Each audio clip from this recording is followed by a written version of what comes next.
Alhamdulillah, wassalatu wassalamu ala rasulillah wa ala alihi wa sahbihi wa mawalah. Ashhadu an la ilaha illallah wahdahu la syarika lah, wa ashhadu anna muhammadan abduhu wa rasuluhu alladzi la nabiyya ba'da, amma ba'd. Rabbi syrah li sadri wa yassir li amri wahlul 'uqdatam min lisani yafqahu qawli. Ikhwah fillah rahimani wa rahimakumullah, Bapak Ibu semua yang dimuliakan oleh Allah. Di subuh kali ini hadirin, kita akan menengok kampung halaman kita, Pak.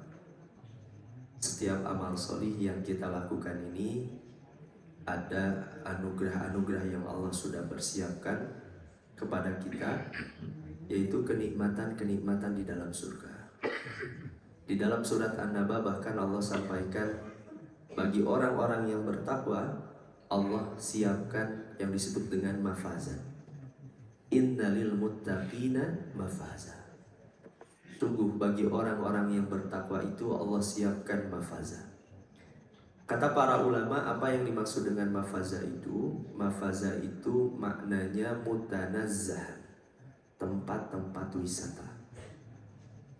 Hadirin Bapak Ibu semua, nanti ketika kita berada di dalam surga, kita tidak akan pernah lagi merasakan kesedihan, rasa takut, kelelahan, penyakit. Semua hal yang kita tidak sukai ketika di dunia tidak akan pernah ada nanti di dalam surga. Karena setiap detiknya hanyalah kebahagiaan, setiap detiknya hanyalah merasakan nikmat anugerah dari Allah. Setiap detiknya kita merasakan hadirin anugerah-anugerah yang tidak ada batasnya, nikmat-nikmat itu. Nah, dan ini diantara wujud dari sifat-sifat Allah hadirin. Allah yang punya daya maha menciptakan, mudah sekali Allah membangun satu negeri yang begitu indah, megah, mewah, yang tidak ada duanya. Dan dialah Allah yang punya sifat Ar-Rahman. Di antara wujud kasih sayang Allah itu adalah nikmat-nikmat Allah di surga ini hadirin. Nah, di subuh kali ini kita akan bersama-sama hadirin Bapak Ibu semua, ini kembali mengingatkan kita semua untuk melihat seperti apa kampung halaman kita, tempat akhir berlabuh kita nanti dalam kehidupan akhirat kita. Nah, hadirin ikhwati rahimakumullah, hadis ini cukup menggambarkan betapa nikmatnya surga yang Allah berikan kepada kita. Karena Nabi kan menjelaskan nanti di akhirat itu, kata Nabi, akan didatangkan orang yang paling kaya ketika di dunia, kata Nabi SAW. Yukta bi an'ami ahli dunia. Tapi sayangnya hadirin Bapak Ibu semua, dia ternyata min ahlina, dia termasuk penghuni neraka. Dia orang yang paling kaya ketika di dunia, tapi sayangnya ternyata dia termasuk penghuni neraka. Kemudian kata Nabi, dia dimasukkan ke dalam neraka, satu celupan saja, detik pertama ia merasakan siksa neraka. Kemudian ia ditanya oleh Allah, ya ibna Adam, hal ra'aita khairan qattu? Wahai anak cucu Adam, apakah kamu pernah merasakan sedikit saja kenikmatan? Padahal selama umur hidupnya hadirin, dia merasakan nikmat yang berlimpah sekali karena kekayaan yang dimilikinya. Tapi sayang, mungkin kekayaan itu tidak digunakan untuk taat kepada Allah, hanya justru jadi wasilah bermaksiat kepada Allah. Apa jawaban penghuni neraka ini? La wallahi ya Rabbi, ya wahai Allah, demi Allah wahai Rabbku, aku tidak pernah sedikit pun merasakan kenikmatan sedikit pun. Karena detik pertama masuk neraka itu hadir, karena begitu dahsyatnya siksa di dalam neraka, maka kenikmatan-kenikmatan yang berlimpah ketika di dunia itu hilang seketika saja. Seolah-olah tidak pernah merasakan sedikit pun kebaikan, karena begitu hebatnya hadirin siksa di dalam neraka. Ini ada iklan dulu hadirin. Ada iklan dulu nih.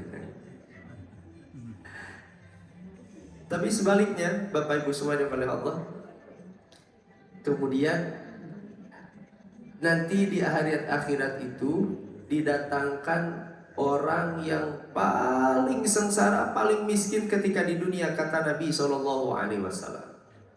Namun ternyata meskipun dia orang yang paling sengsara, min ahlil jannah, kata Nabi, dia termasuk penghuni surga.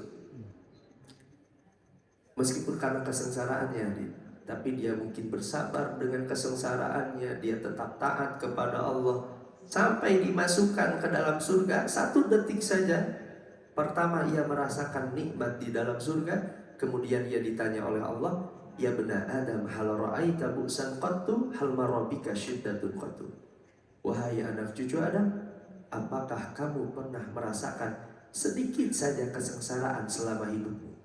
Apa jawaban penghuni surga ini, hadirin? Yang mengatakan, la wallahi ya Rabbi, demi Allah wahai Rabbku, kapan aku pernah merasakan sengsara? Kapan aku pernah merasakan miskin?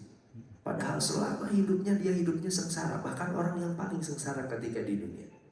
Hadirin Bapak Ibu subhanahu oleh Allah, detik pertama seorang hamba nanti merasakan nikmat-nikmat surga, maka akan hilang semua kepenatan, keletihan, kelelahan kita beribadah kepada Allah tidak akan terasa, Pak.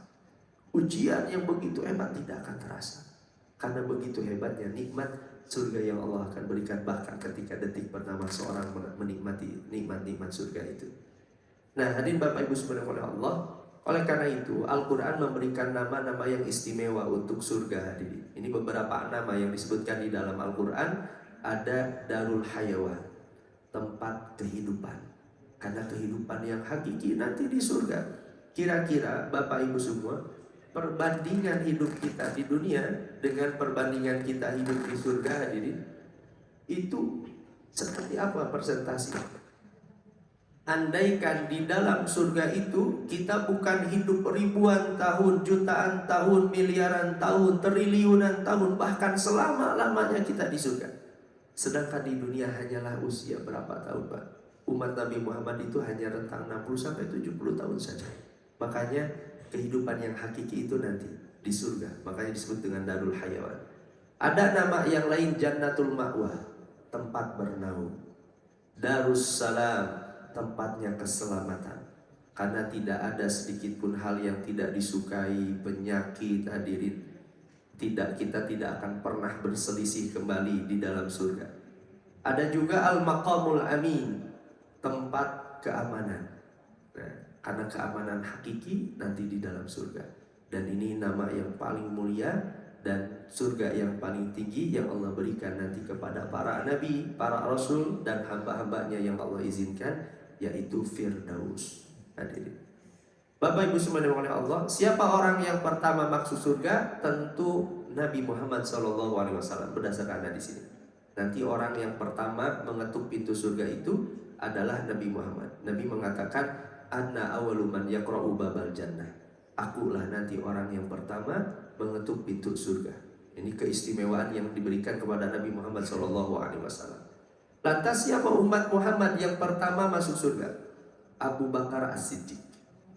Hadirin, Abu Bakar satu waktu ketika itu, hadirin, ketika Nabi mengatakan, barusan Jibril alaihissalam memperlihatkan kepada diriku pintu surga.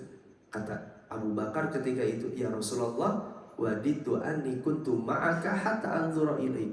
Wahai Rasulullah, aku ingin sekali andaikan aku tetap bersamamu sehingga nanti di surga aku tetap bisa melihatmu, wahai Rasulullah. Ini kecintaannya Abu Bakar kepada Nabi, hadirin. Apa kata Nabi ketika itu? Amma innaka ya Abu Bakrin awwalu man yadkhulul jannah min ummati. Engkau wahai Abu Bakar, engkau adalah orang yang pertama masuk surga dari umatku. Abu Bakar As-Siddiq, umat yang pertama nanti, orang yang pertama dari umat Nabi Muhammad yang masuk surga. Hadirin, jangankan diberitahu, Pak, menjadi orang yang pertama masuk surga dari umat Nabi Muhammad, kita diberitahu pasti masuk surga pun kira-kira bahagianya seperti apa? Abu Bakar ketika itu diberitahu oleh Nabi Muhammad SAW menjadi orang yang pertama dari umatnya yang pertama masuk surga. Ini keistimewaannya Abu Bakar As-Siddiq. Nah, hadirin Bapak Ibu subhanahu wa ta'ala, jangankan surga yang paling indah Firdaus, Pak. Ini surga yang paling rendah yang Allah berikan kepada orang yang terakhir masuk surga, hadirin. Orang yang terakhir masuk surga ini, dia adalah orang yang terakhir keluar dari neraka. Makanya jangan pernah mau Pak, meskipun ya Allah saya masuk surga apalah, orang yang terakhir masuk surga, jangan. Karena orang yang terakhir masuk surga itu adalah orang yang terakhir keluar dari neraka. Kata Nabi, inni la a'rifu akhira rajulin khurujan minan nar. Aku itu sangat tahu sekali orang yang nanti terakhir keluar dari neraka dalam keadaan merangkak, sudah gosong badannya. Dia keluar dari neraka. Kemudian Allah perintahkan dia masuk ke dalam surga. Udkhulil jannah. Masuklah kamu ke dalam surga. Akhirnya dia masuk ke dalam surga. Tidak lama kemudian setelah itu dia keluar lagi Pak, dari surga. Dia kemudian bertanya, Ya Rabbi, qad akhadhan nas al-manazil. Ya Allah, wahai Rabbku, aku melihat ternyata surga itu sudah ditempati setiap istananya oleh setiap orang. Lalu bagianku di mana? Sudah dia terakhir masuk surga, terakhir keluar dari neraka, masuk surga, surganya udah penuh. Akhirnya dia keluar lagi. Kemudian Allah akhirnya berfirman tadi, kalau dalam riwayat lain itu dia bolak-balik masuk dan keluar dari neraka itu sampai 3 kali. Dia masuk surga, dia keluar lagi bertanya, Ya Allah, mana bagianku? Masuk lagi, Ya Allah, mana aku tidak mendapat, di mana istanaku? Nah kemudian Allah ketika itu bertanya, Atadhkuruz zaman alladzi kunta fihi fi dunya. Kamu ingat tidak ketika kamu hidup di dunia? Kata orang ini, ya Allah. Tamanna, maka berangan-anganlah. Ya Rabbi, tanaffasa ahlu dunya fi dunya. Ya Allah, dulu penghuni dunia itu mereka berlomba-lomba dengan harta-harta mereka. Maka Allah ketika itu berfirman, Allah berikan surga kepada orang yang terakhir masuk surga itu, laka mithlaha wa asyrata ad'afi dzalika, bagi dirimu kenikmatan semisal dunia dan 10 kali lipatnya dunia. Surga yang paling rendah saja, hadirin Bapak Ibu semua, itu sebanding dengan kekayaan 10 kali lipatnya dunia. Itu yang paling rendahnya. Sampai kata Umar bin Khattab, Umar ketika mendengar hadis ini, kata Umar ketika itu berbicara kepada Ubay bin Ka'ab, wahai Ubay, bayangkan oleh dirimu, andaikan surga yang paling rendah saja itu sebanding dengan 10 kali lipat dunianya, bayangkan andaikan surga yang paling tinggi seperti apa kenikmatannya yang Allah berikan. Ibu-ibu, hari ini bayangkan kita menjadi penguasa dunia ini, seluruh dunia ini hartanya milik kita Pak. Kekayaannya kira-kira seperti apa kekayaan kita? Ini bagi surga yang paling rendah Bapak Ibu semua. Itu pun dalam riwayat lain dijelaskan, orang yang terakhir masuk surga itu seorang yang hanya memiliki keimanan di dalam hatinya, dia tidak punya amal, Pak. Dia tidak punya amal apa-apa. Sampai dalam hadis riwayat Al-Bukhari itu, dia berwasiat kepada anaknya, nah, nanti kalau ayah meninggal karena dia banyak bermaksiat, dia tidak pernah ibadah, hanya punya keimanan saja. Kemudian dia berwasiat kepada anaknya, nah, nanti kalau bapak ini meninggal, bakar jasad bapak, kemudian bawa abunya, sebarkan di lautan, sebarkan di gunung, supaya malaikat tidak menemukan jasad bapak. Karena takutnya kepada Allah, dia berwasiat kepada anaknya supaya abunya itu disebar. Nah, karena takutnya. Nah, kata para ulama, karena dia masih punya rasa takut kepada Allah, akhirnya dia pun nanti satu waktu dimasukkan oleh Allah ke dalam surganya. Meskipun tadi menjadi hamba yang terakhir masuk surga. Nah, hadirin Bapak Ibu subhanahu Allah, bagaimana keadaan kita nanti di surga? Nabi menjelaskan di dalam hadis riwayat Bukhari dan Muslim. Ini bayangan hadirin keadaan kita nanti di surga. Awwalu zumratin talijul jannata suratuhum ala suratil qamar lailatal badar. Kelompok pertama nanti yang masuk surga, kata Nabi, mereka bercahaya seperti cahayanya bulan. La yamsukuna fiha wa la yamtakhituna wa la yataghawwatun. Mereka itu tidak berdahak, mereka tidak buang air kecil, mereka tidak akan buang air besar. Nanti penghuni surga itu dibersihkan, Pak. Makanya Bapak Ibu semua sampai kapanpun gak akan menemukan toilet di surga. Itu gak akan ada. Karena gak akan ada buang air kecil, buang air besar. Aniyatuhum fiha ada. Semua wadahnya terbuat dari emas. Amsyatuhum minadz-dzahab wal fiddah. Bahkan sisir-sisirnya sekalipun emas dan perak. Gak ada sisir dari plastik, udah gak akan ada lagi, Pak. Wa majamiruhum al-ilwah. Bahkan perapian mereka perapian yang sangat wangi, yang perapian itu tidak membakar, tidak membahayakan. Warishuhum al-mis. Bahkan keringat-keringat mereka yang keluar itu sewangi kasturi. Yang nanti hadirin ini jadi dalil. Ini saya pernah sampaikan ya. Kata Nabi warishuhum al-mis, bahwa keringat kita itu sewangi-wangi kasturi, itu jadi dalil kata Imam Ibnu Hajar al-Asqalani. Kalau nanti kita di surga itu banyak makan hadirin, banyak minum, bahkan kita di dalam surga itu, nanti saya tampilkan riwayatnya, itu diberikan kekuatan makan dan minum oleh Allah itu 100 kali lipatnya di dunia. Jadi ibu-ibu kira-kira sehari makan berapa kali, Bu? Ada 3, udah kehitung bakso tahu sama mianya. Andai saja 3 kali, maka setiap penghuni surga itu satu hari itu 100 kali lipatnya ketika di dunia. Berarti sehari di surga kita bisa 300 kali makan.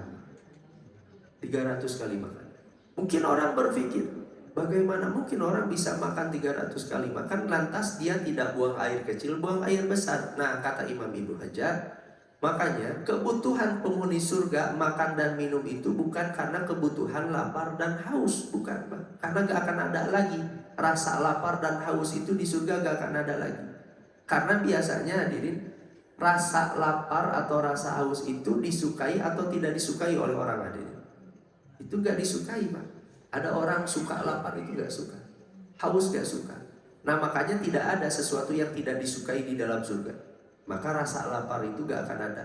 Lantas kenapa penghuni surga itu makan dan minum? Nah, kata para ulama, karena kebutuhannya 2, hadirin.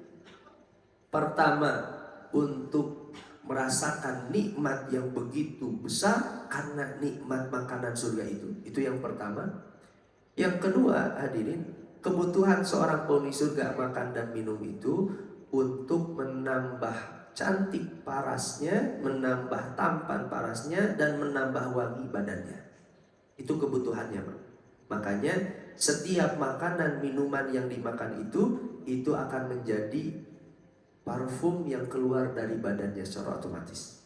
Jadi semakin banyak minum, semakin wangi badannya. Ibu-ibu gak usah ke refill parfum, Bu. Udah otomatis. Banyak makan, banyak minum, langsung otomatis. Gak usah beli skincare lagi, gak usah. Banyak makan. Nah, kata para ulama, tadi kata Imam Ibnu Hajar, makanan-makanan itu akan menjadi keringat, tidak akan menjadi buang air kecil, buang air besar. Nah, hadirin Bapak Ibu semua yang oleh Allah, kemudian kata Nabi SAW, la ikhtilafa bainahum wa la tabahud. Di dalam surga itu tidak akan ada lagi perselisihan, hadirin, bertengkar, Pak. Seorang suami istri, Pak, nanti akan dipertemukan lagi di dalam surga. Karena pasangannya yang terakhir ketika di dunia, maka dialah yang akan disandingkan. Makanya itulah alasannya kenapa istri-istri Nabi itu selepas Nabi wafat tidak boleh menikah. Karena suami terakhir mereka itu adalah suami yang akan ditakdirkan di surganya. Makanya istri-istri Nabi tidak diperkenankan untuk menikah lagi, supaya mereka tetap bersanding bersama Nabi Muhammad SAW nanti di dalam surga. Nah, gak akan ada lagi hadirin perselisihan, gak akan lagi ada pertengkaran. Kayaknya gak rame, Pak. Kalau di dunia sering bertengkar, ya di surga pas ya, Pak. Itu gak akan ada. Dihilangkan oleh Allah perselisihan, rasa benci. Qulubuhum qalbun wahid. Hati-hati mereka menjadi hati yang satu. Yusabbihunallaha bukrata wa asyiya. Dan mereka di dalam surga bertasbih kepada Allah di setiap pagi dan petang. Ada 2 isyarat dari kalimat ini. Pertama, kalau ada yang bertanya, bukannya di dalam surga itu tidak ada amal lagi? Lantas kenapa penghuni surga bertasbih? Sedangkan kan tasbih itu bagian dari amal soleh. Subhanallah, subhanallah. Nah, kata para ulama, tasbihnya penghuni surga itu seperti halnya kita keluar nafas ketika di dunia. Itu gak akan dirasa.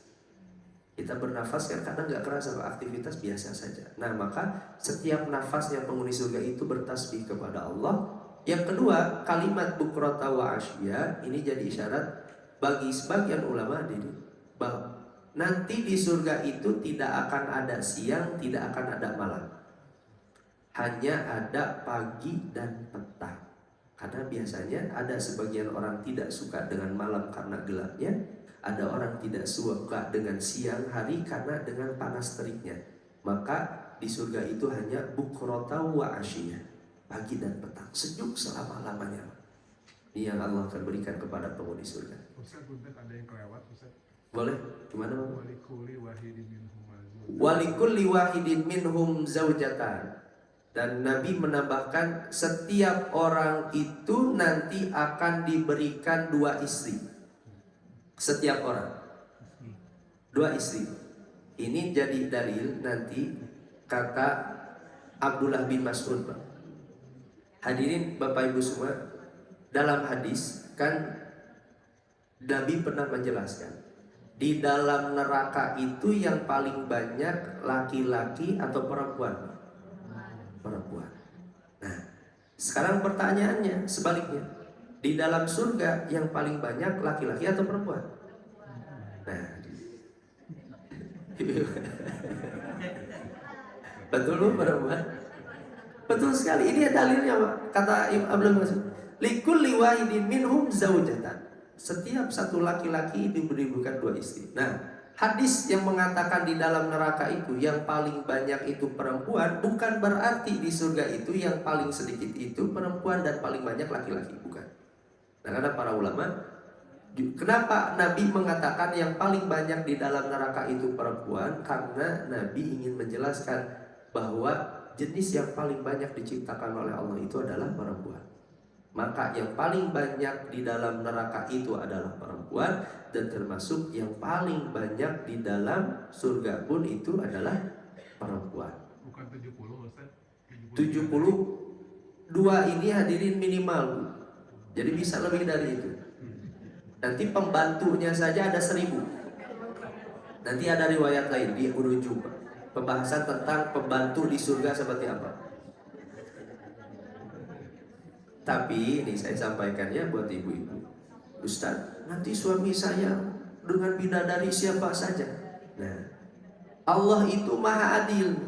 Nabi kan pernah menyampaikan, sebaik-baik perhiasan itu adalah wanita solihah. Maka mustahil ibu-ibu semua nanti di surga kalah cantik sama bidadari di surga. Makanya wanita solihah itu, hadirin, nanti di surga gak akan mungkin Pak kalah dengan bidadari yang diciptakan ketaatan seorang hamba ketika di dunia. Ya, dia bersabar atas maksiatnya, bersabar untuk selalu beribadah kepada Allah. Maka kata para ulama, hadis itu nanti jadi dalil satu wanita solihah itu akan lebih baik, lebih mulia daripada 1000 bidadari di surga. Jadi jangan cemburu, Bu, kalau misalnya nanti Bapak bermain dengan 1000 bidadari.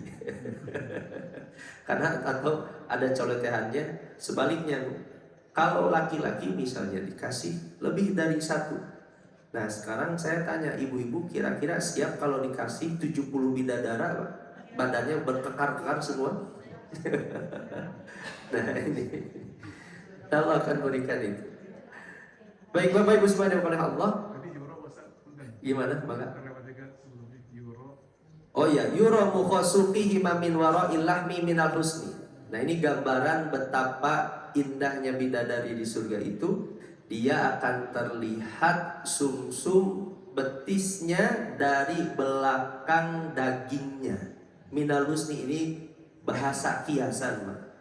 Jadi betapa indahnya wangi atau indahnya cantiknya bidadari di surga. Jadi gambarkan sampai sumsumnya pun terlihat dari bagian dagingnya. Tapi kalau saya bayangkan sih Pak, ngeri Pak kalau aslinya. Kalau aslinya seperti itu. Nah, ini gambaran dari Nabi SAW. Kemudian hadirin, apakah surga itu hanya satu? Nah, hadis ini menjadi dalil surga itu bertingkat-tingkat. Inna fil jannati mi'ata darajah, di surga itu ada 100 derajat. A'addahallahu lil mujahidin, Allah persiapkan untuk para mujahid fisabilillah. Kata para ulama, surga itu tidak terbatas 100 derajat ini. Nabi hanya menjelaskan bahwa surga yang Allah peruntukkan kepada para mujahid itu ada 100 derajat. Belum untuk surga-surga yang lain. Yang satu derajat dengan derajat surga yang lainnya itu ma baina darajataini kama baina samai wal ardh. Luasnya satu derajat surga itu seperti luasnya langit dan bumi. Langit dan bumi, hadirin. Langit dan bumi, langit dan bumi. Bapak Ibu semua, siapa hari ini yang bisa hadirin menebak, meneliti di mana ujung langit itu? Betapa luasnya surga yang Allah ciptakan, satu derajat saja seluas langit dan bumi. Hadirin, luas langit dan bumi. Ini yang Allah akan berikan kepada seseorang. Fa'idha sa'altumullah fas'aluhul firdaus. Apabila kalian meminta kepada Allah, mintalah firdaus kepada Allah. Fa'innahu awsatul jannah wa a'lal jannah. Karena firdaus itu adalah surga yang paling indah dan surga yang paling tinggi, itu firdaus. Sesederhana apapun amal kita, hadirin Bapak Ibu semua, minta kepada Allah surga yang paling tinggi. Jangan sampai, ya Allah, karena amal saya seperti ini, sudahlah gak apa-apa, nu penting melebet surga we. Jangan. Minta surga yang paling tinggi. Ini urahu fawqahu arsyur rahman, di atasnya terlihat arasy Allah, firdaus itu. Wa minhu tafajjaru anharul jannah, dan dari firdaus itu mengalir sungai-sungai di surga itu, mata airnya ada di firdaus. Nah, ini keistimewaan surga firdaus. Kemudian kita lihat tadi pintu-pintu surga yang dijelaskan oleh Nabi SAW di dalam hadis riwayat Al-Bukhari dan Muslim. Di dalam surga itu ada beberapa pintu, Pak. Ini saya singkat saja ya. Ada pintu sholat, orang yang rajin sholat dipanggil dari pintu sholat. Ada orang yang ahli jihad dipanggil dari pintu jihad. Ada yang ahli saum dipanggil dari pintu ar-rayyan. Ada pintu sedekah dipanggil dari pintu sedekah, hadirin. Ini beberapa pintu yang dijelaskan oleh Nabi SAW. Yang pintu-pintu ini nanti disesuaikan dengan amal kita masing-masing, dominan kecenderungannya yang mana. Kita sendiri yang akan bisa melihat, Pak. Amal kita lebih suka yang mana, maka dari situlah kita akan dipanggil. Meskipun nanti ada orang yang dipanggil dari semua pintu, dan itu adalah Abu Bakar As-Siddiq. Abu Bakar itu ketika bertanya kepada Nabi, ya Rasulullah, ada tidak orang yang dipanggil dari semua pintu? Nah, kata Nabi, na'am wa arju an takuna minhum. Ya wahai Abu Bakar, dan aku berharap engkau nanti termasuk orang yang dipanggil dari seluruh pintu itu. Jadi Abu Bakar itu orang yang dipanggil dari semua pintu, Pak. Pintu sholat, pintu sedekah, pintu saum. Karena Abu Bakar As-Siddiq ini teladan dalam segala ibadahnya, dalam akhlaknya, kedermawanannya, jihadnya bersama Nabi, hadirin. Makanya dipanggil dari semua pintu. Ini Abu Bakar As-Siddiq. Berapa jarak pintu surga itu? Tentu pintunya jangan digambarkan seperti pintu rumah kita, Pak. Karena kata Nabi, ma baina misra'aini min masari'il jannah masiratu sab'i sinin. Jarak pintu dengan pintu yang lain, luasnya pintu surga itu sejarak 7 tahun perjalanan. 7 tahun. Ini luasnya pintu. Bapak-bapak naik motor, naik 7 tahun pateureun sampai mana? Nah, itu luasnya pintu surga yang Allah akan berikan. Kemudian hadirin, seperti apa istana kita nanti di surga? Nabi pernah ditanya, ya Rasulullah, kaifahiyah, seperti apa surga itu? Kata Nabi, man yadkhulul jannah yahya la yamut. Siapa saja yang masuk surga, dia tidak akan mati, selama-lamanya akan hidup. Wa yan'amu la yab'as. Dia selama-lamanya akan merasakan kenikmatan, tidak akan pernah jemu. Wala tabla thiyabuhu wala yubla syababuhu. Dia pakaian-pakaiannya tidak akan pernah lusuh, usang. Gak akan pernah. Bahkan masa mudanya pun tidak akan luntur. semuanya akan dimudahkan oleh Allah. Punten wal aki-aki ini. Semuanya dimudahkan oleh Allah Subhanahu wa taala. Kemudian Nabi ditanya, "Ya Rasulullah, kaifa binauha?" Seperti apa bangunan-bangunan di surga itu? Labinatun min fiddatin wa labinatun min dhahab. Bangunan-bangunan di surga itu ada terbuat semuanya dari emas dan perak.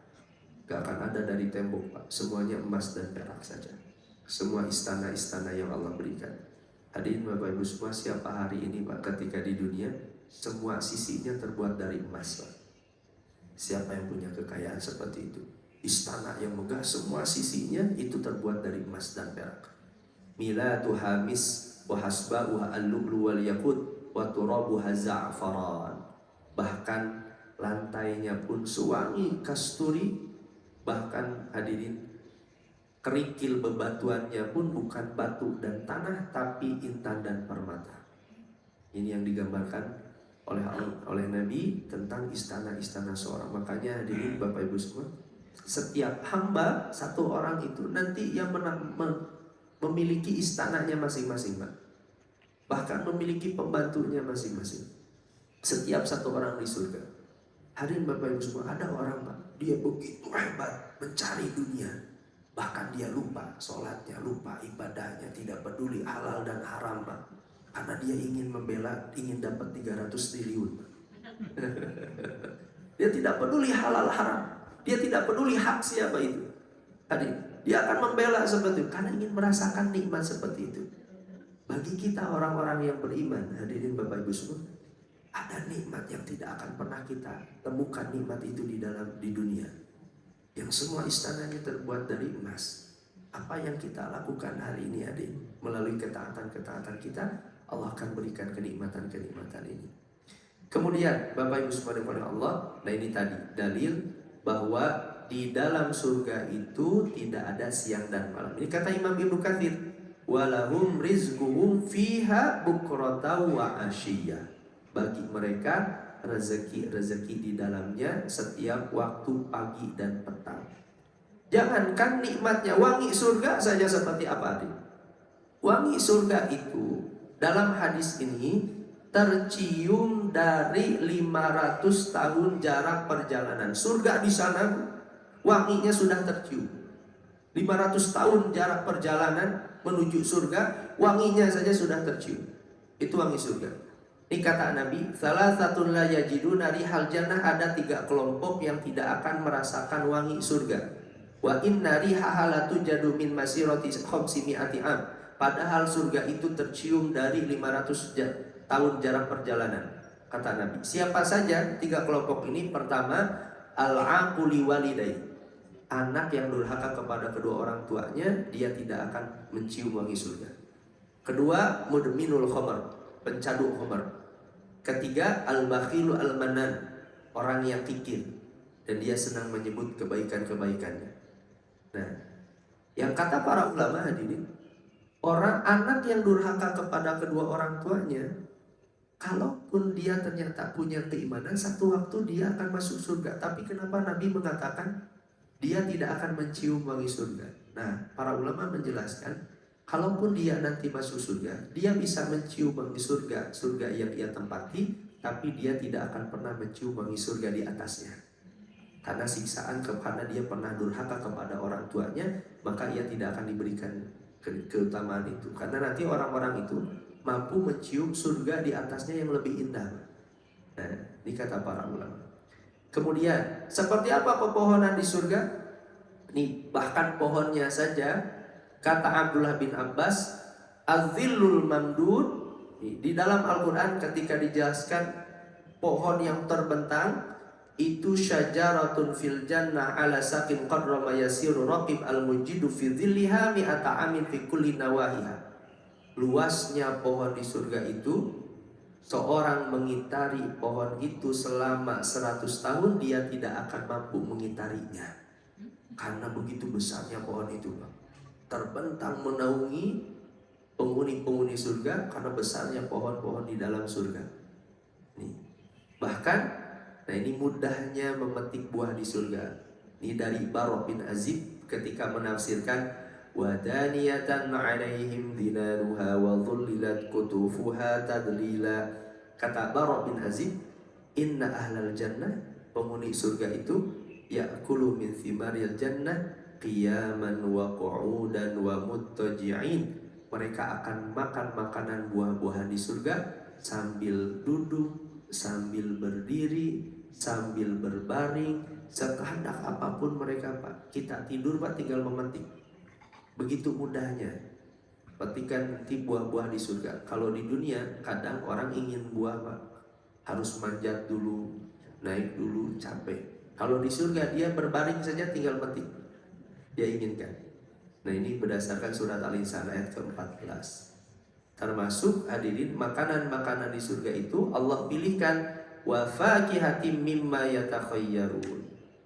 Buah-buahan yang terbaik yang dipilihkan. Di dalam surga gak akan ada musimnya, Pak. Hari ini orang kalau ingin buah apa kadang gak musim, Pak. Di surga gak akan ada musim sesuatu. Semuanya ada. Walahmi tayrim mimma yashtahun. Bahkan daging-dagingan yang mereka sukai, daging apapun Allah akan hadirkan di dalam surga itu.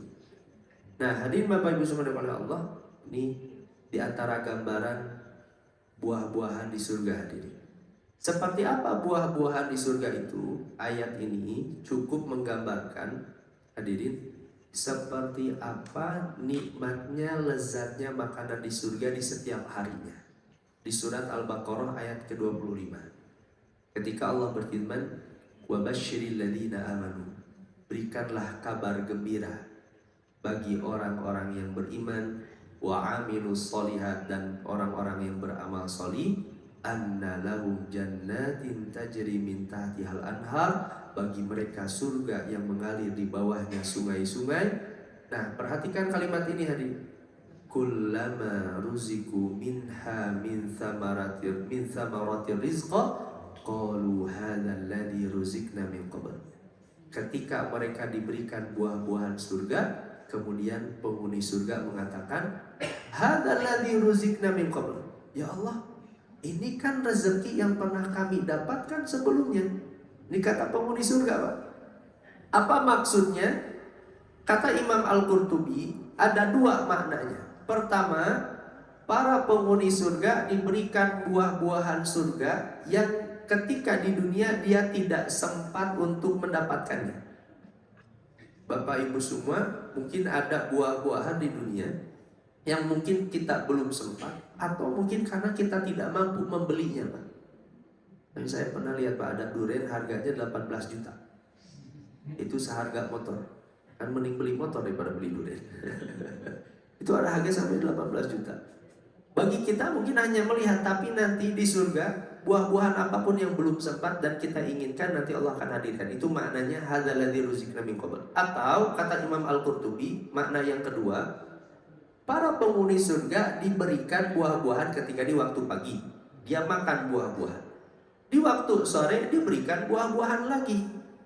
Para penghuni surga kemudian mengatakan, hadzal ladzi ruzikna min qabl. Ya Allah, ini kan buah-buahan waktu pagi. Ya, maksudnya sama dengan waktu pagi. Tapi ketika mereka mencicipinya, buah-buahan itu pasti lebih nikmat dibandingkan buah-buahan di waktu pagi. Dan keesokannya pun seperti itu, Pak. Mereka diberikan makanan lagi, pasti makanannya lebih nikmat daripada yang sebelumnya. Mereka hari berikutnya diberikan makanan lagi, makanan itu pasti akan lebih nikmat daripada sebelumnya. Makanya hadirin Bapak Ibu semua, andaikan kita hidup, Pak, triliunan tahun di surga gak akan pernah bosan-bosan. Karena Allah hadirkan makanan-makanan yang terus bertambah nikmat, bertambah nikmat, bertambah nikmat, bertambah nikmat. Ini makna hadzal ladzi ruzikna min qabl. Inilah rezeki yang pernah kami terima sebelumnya. Nah, hadirin Bapak Ibu semua dimuliakan Allah, ini sebenarnya masih banyak, Pak. Ini saya sampaikan seperti apa minuman-minuman surga, hadirin, ya. Nah, kemudian seperti apa gambaran bagaimana seorang minum di surga. Nih, bahkan dalam hadis ini, teko dan gelas itu datang sendiri menghampiri para penghuni surga. Ini kayak seperti di negeri dongeng, Pak. Tapi ini Nabi jelaskan. Ini bahkan para ulama nulis kitab khusus namanya Sifatul Jannah. Jadi tentang sifat-sifat surga itu seperti apa yang dijelaskan oleh Nabi Shallallahu Alaihi Wasallam. Hadirin Bapak Ibu semua yang dimuliakan Allah, ini sebagai penutup hadirin, nih saya ingin menutup dengan hadis ini. Saya khawatir terlalu lama. Abdullah bin Mas'ud pernah menyampaikan hadirin, ini dalam Musannaf Ibnu Abi Syaibah dengan hadis yang sahih. Inna rajul min ahlil jannah. Sungguh nanti seorang penghuni surga, la yu'ta bil kas. Dia didatangkan gelas. Gelas datang kepada dirinya sendiri. Wa huwa jalisun ma'a zaujati. Dia sedang duduk bersama istrinya. Datang gelas dengan sendirinya. Dia sedang duduk hadirin di taman-taman surga bersama istrinya. Kemudian dia minum. Akhirnya istrinya minum, kemudian suaminya minum. Istrinya minum duluan, tsumma yaltafitu ila zaujati. Kemudian suaminya menengok, beres minum istrinya. Suaminya lihat istrinya, Pak. Ketika beres minum, apa kata suaminya beres minum itu? Qad izdadti fi aini sab'ina difan husna. Kata suaminya, wahai istriku, demi Allah, kamu barusan minum minuman itu, kamu lebih cantik 70 kali dari sebelumnya. Bertambah cantik, Pak. Tapi bukan gombal, Pak, ini. Kalau di dunia kan bisa aja gombal, Pak. Demi Allah katanya, barusan kamu minum itu, kamu 70 kali lebih cantik dari sebelumnya. Karena minuman satu minuman surga. Makanya tadi ibu-ibu, pokoknya jangan khawatir, Bu, dengan jangan kalah dengan bidadari surga. Karena Allah akan jadikan paras-paras itu akan cantik, tampan karena makanan dan minuman di dalam surga. Karena kebutuhannya itu kata para ulama, bukan karena lapar dan haus. Baik hadirin Bapak Ibu semua kepada Allah, mungkin sisanya insya Allah disampaikan di lain waktu. Ini pun beberapa yang pernah saya sampaikan dahulu ketika di bulan Ramadan ini menguatkan kita lagi hadirin. Setiap ibadah kita, lelah kita, Pak, munajat kita, ada anugerah yang begitu indah yang Allah persiapkan untuk kita. Hadiah yang begitu istimewa kepada hamba-hambanya, dan inilah kehidupan yang hakiki. Darul Hayawan, Darus Salam. Inilah negeri keselamatan, negeri kehidupan yang layaknya kita semua hadirin berlomba-lomba tentang kenikmatan ini. Dibandingkan dengan berlomba-lomba terhadap kenikmatan dunia yang begitu sedikit, pendek, cepat rusak, akan binasa dan akan kita tinggalkan semuanya.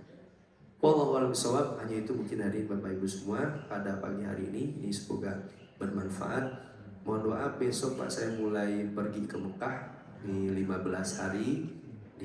Mungkin insya Allah nanti setelah tanggal 20 Januari insya Allah bisa mengisi kajian lagi di Baitul Mu'min. Mohon doa semoga Allah berikan keselamatan, kelancaran hadirin pulang membawa ilmu yang bermanfaat insyaallah. Subhanakallahumma bihamdik asyhadu an la ilaha illa anta astaghfiruka wa atubu ilaik. Rabbana atina fid dunya hasanah wa fil akhirati hasanah wa qina adzabannar. Aqulu qouli hadza wa astaghfirullah li wa lakum. Assalamualaikum warahmatullahi wabarakatuh.